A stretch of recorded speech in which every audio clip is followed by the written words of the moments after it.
أنت عمرك الله صوت وحارة أنا ندين عم بليايو وندين كم بهاد عليو ديالك عاد قشان يوحى على حقيقة سنة نبتها وحال حقيقة سنة وحقيقة طبعا نقطي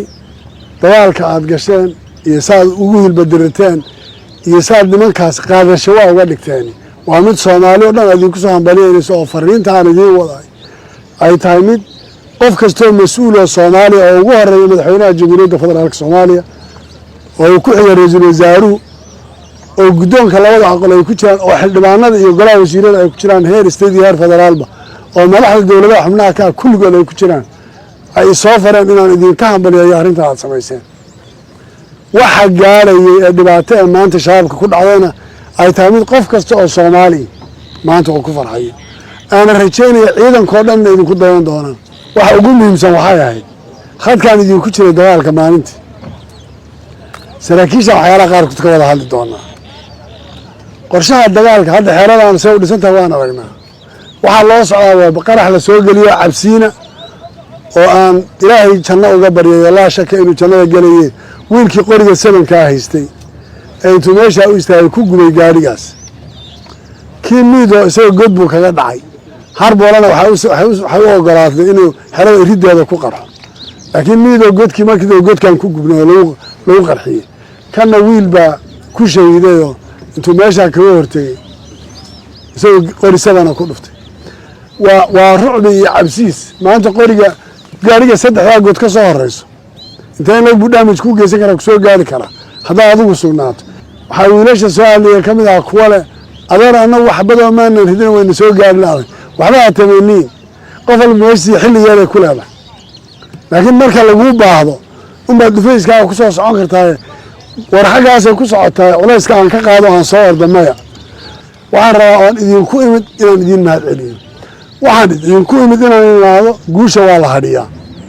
maasha guusha waa la hadiyaa lama sii daayo hadda waan guulaysanay Soomaa ma malaynaysaa in iyagu saas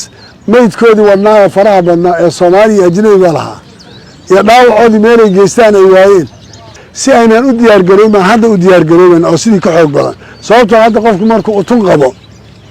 ee arguyasho u socdo iyo markuu caadi yahay miskibida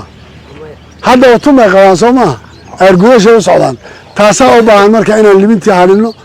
oo wixii shalay aan ku jiray aan laban laabno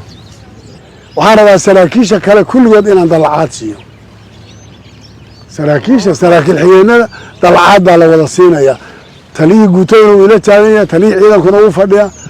dalacaadooda iyo qof walba wixiisa waa la soo qoraya haddii la hayna soo war cad maa markaas 2 3 dalacaadana waxaan ka sugayaa labada taliyo liiska inay soo gudbiyaan oo qof walba la siiyo dalacaadooda saraakiisha qaarkoodna haddaan siinayaa biladahooda bilad geesinimo oo ay ku mutaysteen hogaamintooda tali ururada haddaan hal taliyo urur bilad gees siiyey oo gaashaan la dhaxaa soo maaha kuwa kale dalacaad bay leeyihin waraa Soomaa markaas ya waxa aan biladaha siinaya waa la sheegi doonaa haddaan siinaya inta kalena liiskooda idinkaan idinka sugayaa soo gudbintooda iyo dalacaadooda iyo wixii la samayn lahaa taqdiidkaan ka wada hadlaynaa dagaalkaan qorsheynaynaa sida sheekhu idiin sheegay baana asala dagaalkaas inuu ku salaysnaado maanta Soomaali waxaad samayseen wax laga dayn karo Soomaa inta dambe aan israacino waraa Soomaa aad iyo aad baad mahadsantihiin waan idinka warhayn